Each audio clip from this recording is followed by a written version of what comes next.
अभिवंदन मित्रों। धारणा क्या है? जैसा हम सोचेंगे वैसा ही घटित होने लगेगा। जैसी हम धारणा बनाएंगे वैसा ही परिणाम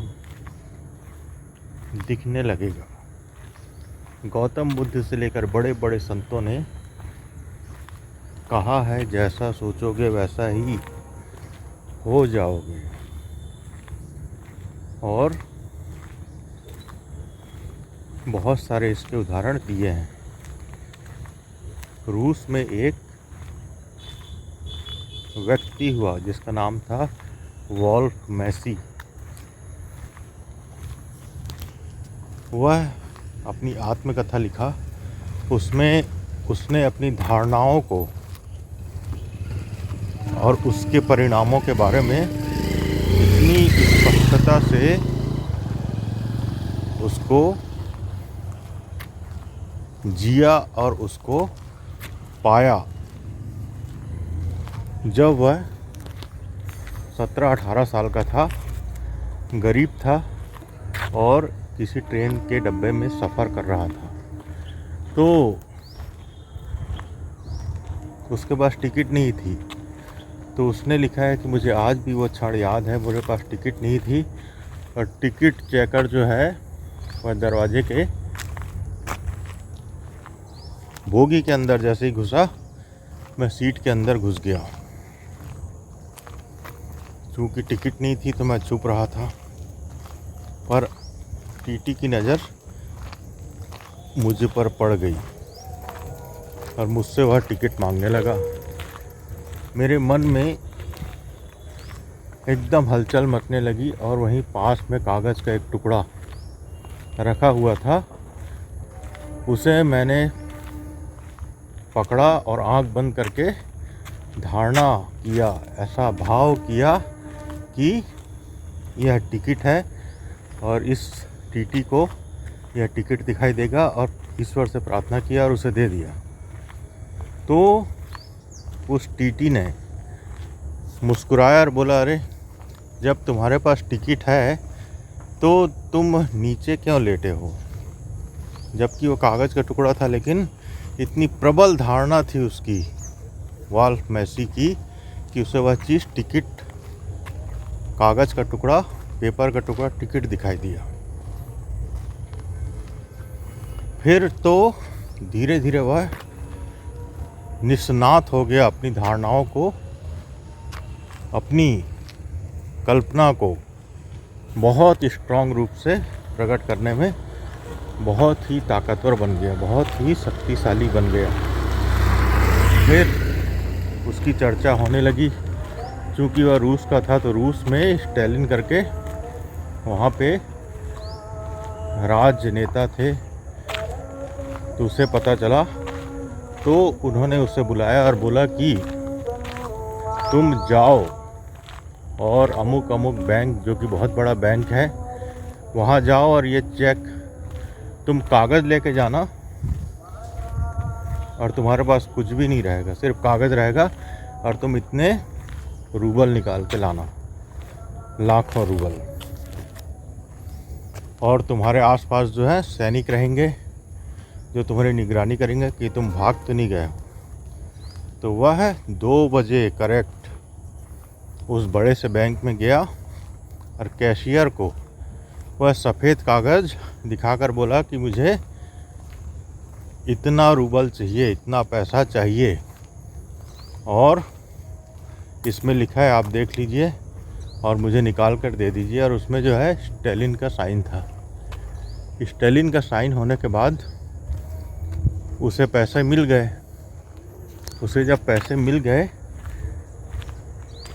और वह वापस स्टालिन के पास आया, तो स्टालिन भी हक्का बक्का रह गया, आश्चर्यचकित रह गया, कैसा हुआ कैसे। फिर वह कैशियर को बोला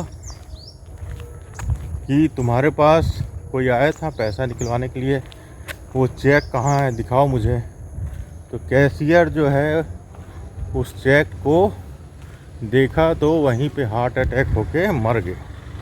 क्योंकि वो सफ़ेद कागज़ का टुकड़ा था। और जब मैसी ने उसे बोला था तब वह चेक दिखाई दे रहा था। तो ये सत्य घटना है, ऐसा भी होता है।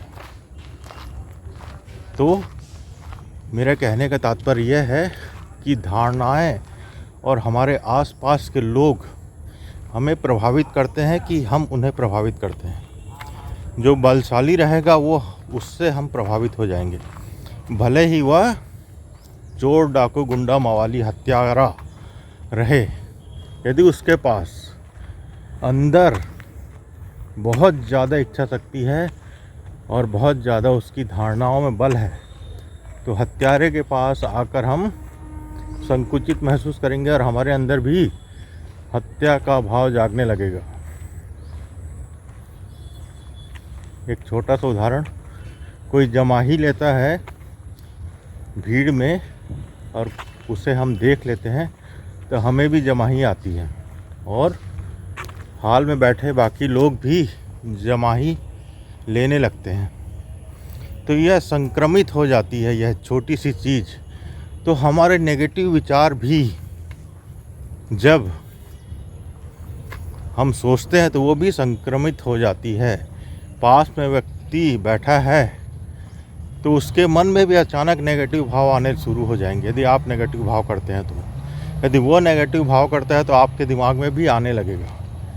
वह सूक्ष्म रूप से आता जाता रहता है। पॉजिटिव भाव का वैसे ही है। इसीलिए सत्संग का इतना महत्व है।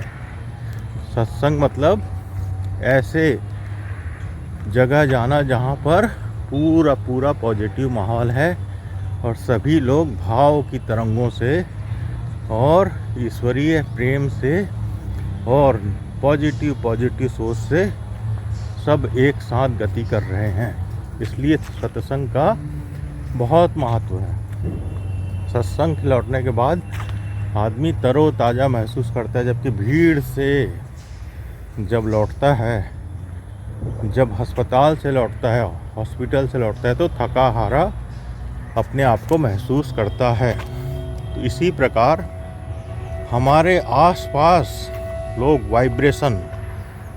वाइब्रेशन फैला रहे हैं और वह चूँकि हमको दिखता नहीं है और हमारा माइंड जो है उसे एब्जॉर्ब करते रहता है। फिर हम सोचते हैं अरे मैं तो अभी खुश था, फिर अभी अचानक मैं नेगेटिव कैसे हो गया, अचानक मैं इतना दुखी कैसे हो गया। अरे वो कहीं ना कहीं कोई व्यक्ति बैठा होगा जो ऐसी वाइब्रेशन छोड़ रहा होगा जो आपको पता भी नहीं और आपका मस्तिष्क उसे रिसीव कर लिया। तो मंगल कामना यह एक पावरफुल चाबी है। हमेशा मंगल कामना भाव से भरे रहें।